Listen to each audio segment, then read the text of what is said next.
Started. So Jim, since the last time you were in here yesterday, you've had the players together, they're out and practicing today.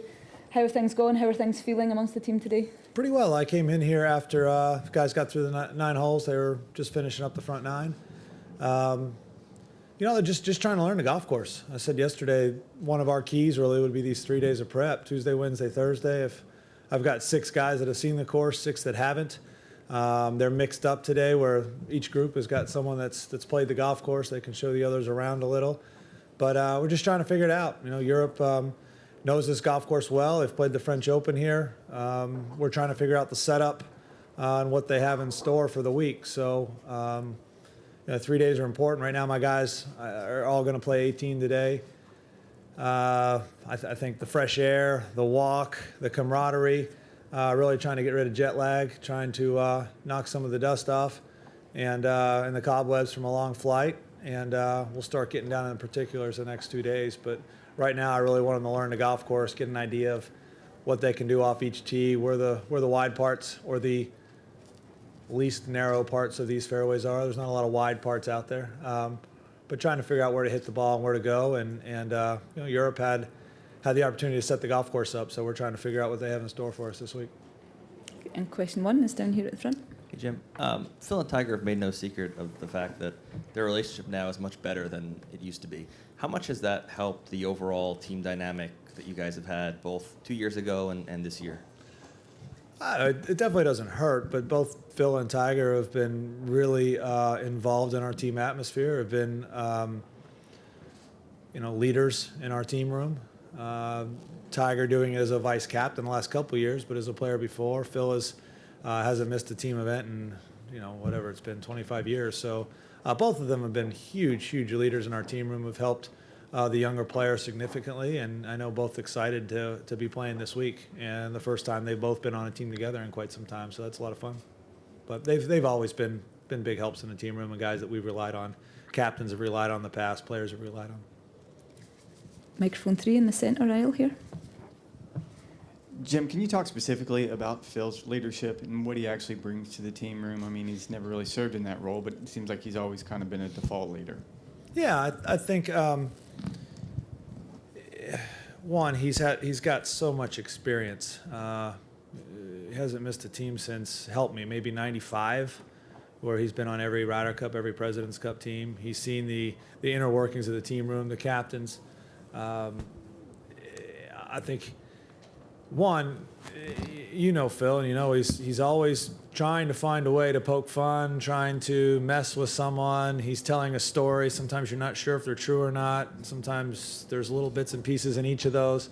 But he provides some humor. I think he provides some levity, and also I think at the right time understands when a team needs a kick in the butt or when they need an arm around their shoulder, and he's been good in that atmosphere. He's a good speaker and good motivator. And he's been able to take some young players under his wing at times and really get a lot out of them from a partner standpoint. So he's just a valuable guy to have in a team room. And, as a captain, it's like having a player like him is like adding a vice captain to your staff. Microphone 2 on the other side of the aisle. Jim, how much, if at all, should we read into today's groupings as far as potential partnerships for Friday and Saturday? Yeah, what I was worried about with the guys today I talked about was having every group I think has at least 2 guys that have played the golf course in the past, maybe one in that first group, 2 or 3 guys in the others. I really was trying to mix the guys in there, and today's a lot about working on their own game, right? And we're coming right off a flight. Everyone's, I know how I would feel on those first 3 holes. My swing would feel kind of loose. Club would feel light in my hands, and throughout the day, I'd be working on hitting the ball solid, not really worrying about how straight I was hitting it. Just trying to solid, move it down the fairway, and if I started hitting and stringing together some really good shots, I'd be excited. But today's really about trying to learn the golf course and hit some solid golf shots. And There may be some pairings out there, and there's some groups there isn't. Just want them concentrating on their own game right now. They're very aware of who they'll be playing with this week. They're very aware of some of the options they'll have, and they'll work on that a lot in the team room, and they'll work on that in the next couple of days. Microphone 1 in the front row. Hey, Jim.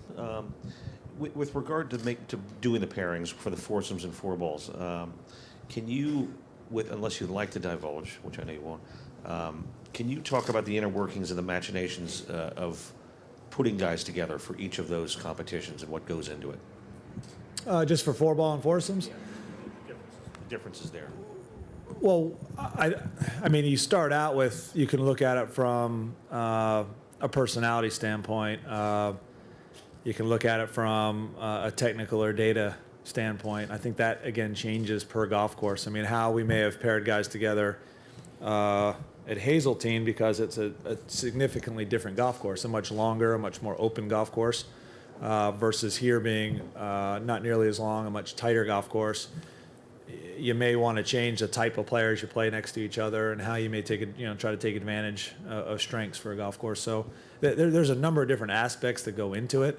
And I think looking at Le Golf National versus Hazeltine, it's just significantly a different golf course. So I looked at it from a little bit different perspective this time, but really it has a lot to do with games that match up well, personalities that match up well, and really kind of get an idea of everyone's comfort level, right? You want them out there really excited about the folks they're playing with and excited about their pairing, and that could be for a number of different reasons. Mic 4 on the aisle again here. Hey, Jim. I wonder if you could just, what did Jamaica Tigers win the other day? And not that you necessarily needed it, but did it give the team a boost coming over? It surely doesn't hurt. I think everyone was excited to see Strick as well. I mean, Strick's a popular guy in the team room as well, and being our captain last year and a vice captain this year, we had two TVs on in the team room and kind of cheered them both on, which was fun. It's a nice boost for the team. I think for Tiger in general, it was cool. I think the arms up in the air on 18, and it looked like that's going to be a cover on maybe about 100 magazines this week. You could tell it was significant for him, and I also know how important this event is to all 12 guys and to Tiger as well. And he was able to get to the team room. I think everyone gave him a pat on the back and was excited. And being a guy with his status and that number of wins, he's easy. He can flip the page and turn his attention to this week. So he's out there on the golf course right now, working hard and grinding, and trying to help his team as much as he can. Mic 3, front left. Jim, before Hazeltine, everybody kept saying that Europe had the superior team spirit in this event, and the win 2 years ago maybe changed that round a bit. How much of your role as captain is maintaining that team spirit and cohesion from 2 years ago? Yeah, I think it's funny how when a team does well and they're successful and everyone's all smiles, it appears that there's a lot of cohesion, right? And then when a team's struggling and not playing as well, and you got the frowns on the faces, well, it appears that there's no. I think it's in sports at home. When coaches winning solves everything type thing. This group is very easy when it comes to team and cohesion. They get along really well. They go on vacations together. They hang out together. This core group's been. I think we have. Bryson and Tony probably on their first team. Justin played in the President's Cup last year. Most of these guys kind of understand the dynamics of a team room and look forward to it. And it's, as a captain, it's been very easy. I mean, we try to breed that, and we try to breed the team getting together and everyone kind of taking care of each other. But it really, it's one of my easiest jobs because it's such an easy group. Staying on mic 3, just on the left. Jim, you keep mentioning personalities in terms of getting teammates together. When you have someone that's outwardly fiery, like Patrick, versus someone, I guess, like DJ, who's insular, is it best to put them together or keep them apart? Do you have two guys similar? Like, what's your sort of thoughts on that? Yeah, and I talk to the guys that way. I mean, you look back to Luke Donald and Sergio Garcia, right? The fiery and the stoic, and they made a great pairing together. I think as a captain, I like to talk to the guys throughout the year. What type of players do you like to play with? Do you want someone that's fiery, likes to pump you up? Do you want someone that's a little bit quieter? And you kind of get a feel for what they like, what they want, and try to match up some games along with that. It could go a number of different ways, if that made sense. You usually don't see like, if Patrick and Sergio were on the same team, it would be there'd be a lot of fire. I'll say that. There'd be a lot of passion for one grouping. But you try to get an idea of what makes them tick, what makes them play their best, and you try to pair those type of personalities together. Just slightly behind, Mike 3 again. Jim, there's the learning curve for any rookie out here, but do Justin's credentials and what he has accomplished over the last 2 years perhaps make him more well-equipped to handle this situation than a typical first-timer? Yeah, I think so. I think you look at the rookies on both sides, you've got a lot of talent. You've got a lot of guys that have some veteran experience. This may be their first Ryder Cup, but Noren and Fleetwood won on this golf course. John Rahm's ranked top 5 in the world, I believe. You go down the list, every rookie in this event has got some experience. So, you look at a guy like JT. He was our PGA Tour Player of the Year last year. Pretty tough to call guys that I mentioned before from both sides rookies, but it is their first Ryder Cup. It's a different atmosphere. You look at that first tee, and I don't know, what is there? Someone help me. Is there 5,000 seats back there? 6,000. 6,000. So I'm selling y'all short. 6,000 seats. It's a different atmosphere, but it is a wonderful atmosphere and phenomenal. And I think I said it a lot through my captain's picks. You want a team that loves that atmosphere, right? I mean, we all looked forward to trying to make these Ryder Cup teams when we were younger, and they have an opportunity this week, and they're going to walk down that walkway into the first tee, and the place is going to be going absolutely crazy. And of that 6,000 people, probably 5,500 will be crowded in there cheering for Europe, right? But what a great atmosphere and what a great opportunity for these 24 players, and couldn't ask for much more. And Mike 4 at the back here. Jim, what do you make of the notion that this is somehow an anti-long hitters, or if you will, anti-bombers course, and that somehow that will favour the Europeans? I think Paul McGinley, former captain, said that for the biggest hitters, and you probably have more of those than Europe has, that there is no more than 4 drivers out there. Yeah, I would say he's correct. This morning it was a little cooler. Ball wasn't traveling quite as far. There might be a few more than 4 drivers. I know the exact 4 holes he's talking about. But there may, in colder weather, there may be a few more. It is somewhat limiting off the tee for most players, even someone as short as I am on the PGA Tour. When I played here in July, I think I only went around it with 7 drivers. The longer players, I could see 3 or 4 pretty easy. I still think it's a great golf course. I don't think there's a guy on either side of the team of these teams from Europe or from the U.S. that would not say this is a great golf course. You've got to put the ball in the fairway. You've got to. It very much is a position off the tee golf course. I think you can get aggressive, and I think the better iron players, the better putters, the better thinkers are going to have an advantage around here. But I still think the best players in the world on either side. Rory McIlroy is one of the best players in the world, and he bombs it. But Rory's going to find a way to play well on any golf course because he's a good player, and that's what all these players are going to have to do. So it does limit some of their length and the advantage that they have, but the best players on either side of the pond are going to find a way to play any course. Mike 1 over in the right. Jim, as a player, what was your comfort level in playing the foursomes format? And as a captain, what can you do to help your players be more comfortable in a format that they just don't see very much?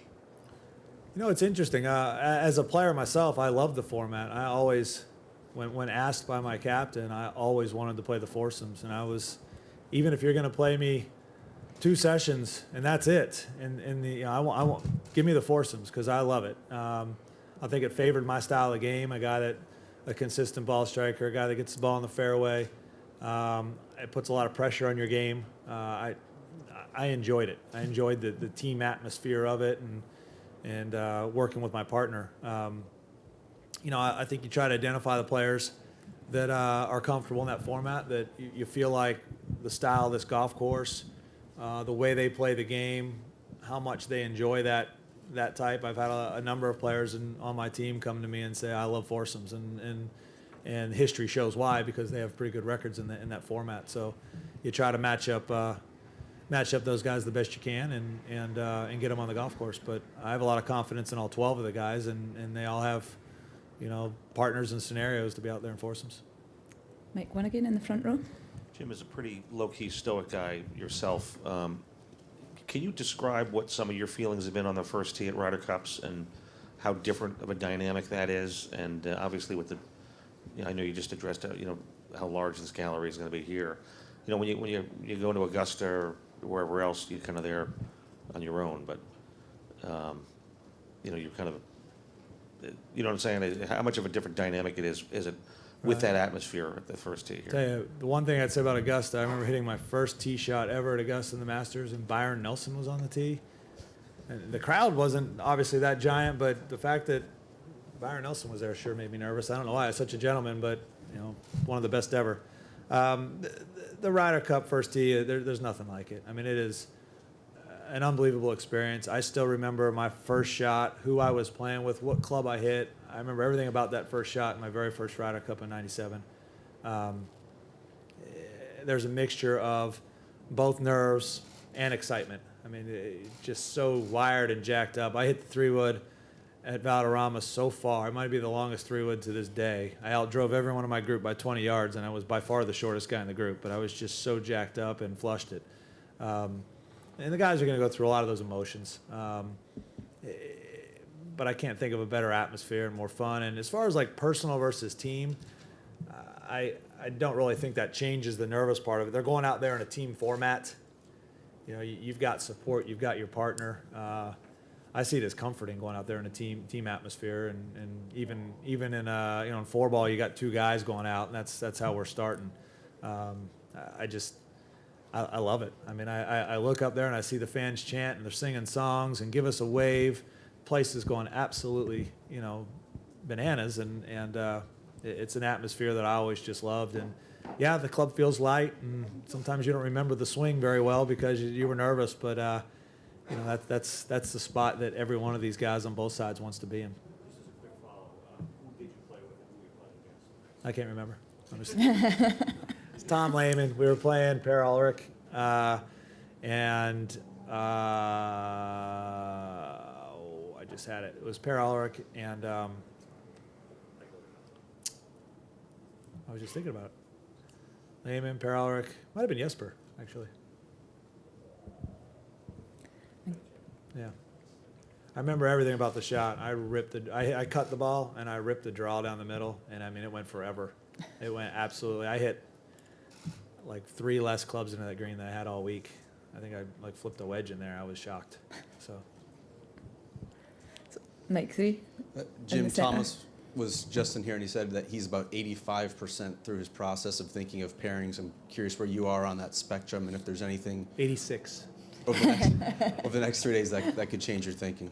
Yeah, I think coming in here, we both were going to have a plan of exactly what we wanted to try to do. There's always going to be a reaction, what you're seeing on the golf course, what you're feeling, options to branch off of. But I've got a really good idea of what I'd like to do for day one, and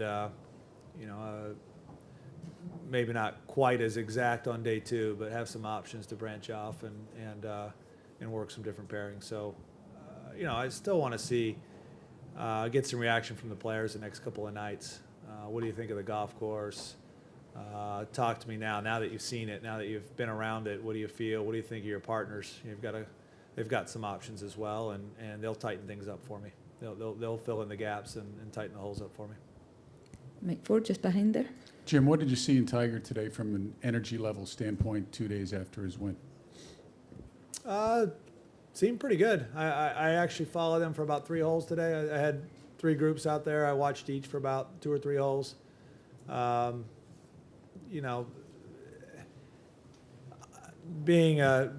Being the consummate professional, and no one's going to out-prepare Tiger Woods. I'll say that. I think he looked very focused on kind of learning the golf course, and his game's obviously been very sharp here in the last couple of months. So, getting over the jet lag, getting out there hitting some solid golf shots, and he gave me a couple things he thought about the golf course out there, and we tried to give these players expectations. You go out in the golf course, here's what I see about it, here's how I would describe it, here's the shots that I think that are important, and you need to play out there, and he let me know what he was expecting and a couple little differences. So we talked briefly out there, but we'll talk in more detail later on. If you saw a guy hit maybe a club that you weren't comfortable with, it's like, say, driver on a tight hole, do you say anything at this point in preparation for this, or do you let him go? I think today there's a couple holes. There's one or two holes out there where I saw a lot of guys hitting a lot of club off the tee. It was a downwind hole. It was number 5. It's a little bit of a slider to the right. Today the wind was down and to the left, and the ball was traveling a lot farther. When they pulled the clubs, it seemed like the right club, but the ball was traveling a lot farther, and they all hit it through the fairway and realized, or not all through, but good shots were catching the left edge of the fairway. Shots were traveling farther, some in the left rough, and they were, they realized, it's too much club. You get out there, you kind of mark a spot in the fairway, I'm going to hit it here tomorrow, and they're ready to go. So they figure that out. If someone were to turn to me and say, how far do I hit it off this tee? In my head, I have a pretty good idea on every hole. 265 would be perfect, but they do it every week. They and their caddies, they work on a golf course. They figure out the best way to play the golf course. They're working with their teammates out there, some of them with partners. They'll figure it out. And Mike, too, on the right-hand side of the room. Jim, over the past 4 years, as you've been making the transition from player to captain, was there a point early on where it was hard personally to kind of come to grips with the fact that you weren't going to play in this event again, even though you were still going to be a huge part of it? I got to ease in. So my first stint as an assistant captain was at the President's Cup in 15. It was a team that I had qualified for, and suffered an injury, was trying to get ready, and about a week before we left, I had to call Jay Haas and say, I can't get ready. I'm not going to be able to get ready. I can't go. And I guess I missed the competition, and I knew that was coming. But I really missed being with my team, and I missed the camaraderie, and I missed the team room. And Jay offered me a spot. The tour approved having an extra vice captain over there because I had made the team. And so the guys kind of eased me in, taught me a little bit about that side of things, and I really had a good time. And more fun than that, I got paired a lot at that time with Bubba, who I didn't know that well at the time, and JB Holmes. And JB took my spot on the team. And so it was like it was a great connection between the two of us, that I could help him with everything. And I think he enjoyed the fact that I wasn't able to play, but I'd do anything to help him out. Got to know Bubba a lot better, and I just really enjoyed the process. I enjoyed being out there and helping the team, and it was a ultra tight. It came down to the last match, basically, and to see the guys do well and ultimately win was exciting for me, and it was healing for me. I was so disappointed that I couldn't play because I had earned that spot, yet I was able to kind of help and be there, and it was just a great way to kind of ease into being an assistant captain or vice captain. Didn't feel like I had a lot of pressure on me because the captains had been named, and Davis and Jay and Freddie and Strick kind of took me under their wing and showed me what they'd been doing all these years. So it was just a good way to learn, and to help out a good friend to help out Davis at Hazeltine was an honor to get that call. And time goes on. It would have been fun. I had an opportunity. I think I was about 14th in points at Hazeltine. I had an opportunity to maybe make that team and wasn't able to play well enough. And you come to grips with that. Time moves on. I've gotten older. I'm 48, and I was really kind of anxious to flip the page and hopefully get an opportunity to do this one day. So I really enjoy it. I enjoy it keeps me young. It keeps me out here with some younger players, and it keeps those relationships really strong, which has been a lot of fun for me. And microphone 1 over on the right. Jim, there was a time when caddies would come to a Ryder Cup with their own accommodations, their own travel, et cetera, kind of be an afterthought. Through the years, it seems like their importance has kind of grown a little bit in this event. There's so much intensity out here. What's the value of the caddy this week, and Well, what he can contribute. I took some of the guys to dinner back at the BMW and let them know that they were, valued by us as captains, and their player relies on them 52 weeks a year, and I wanted some feedback, some input, wanted them to help me do the best job I could for the team, and obviously to have them over here in the prep work and to see their work in the yardage books and the greens books and what they do on a weekly basis for their players is just not, you can't replace it. And the players will be under the most stress they've been in, a lot of them they've been in all year. To have that, have that confidant on their side is comforting. And so you can't replace that. I guess that position, I'm not sure it's changed over the years, but I think it's probably been valued and probably appreciated more as it should be. One final question, right over on the right here, mic one. Jim, when you think back at the coaches that you've had in your life, what attributes do you admire from them, and what have you tried to sort of incorporate into your own stint as a coach now? In all sports growing up, you're saying? I think that's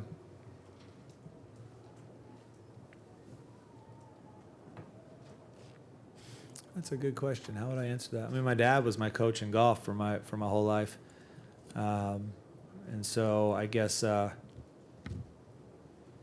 take a lot from we have a close-knit family, so I take a lot from the way my father taught me and in the game of golf. When I look at all the coaches I had growing up and the ones, you're always going to have your favorites versus, probably the ones that played me the most were my favorites. But,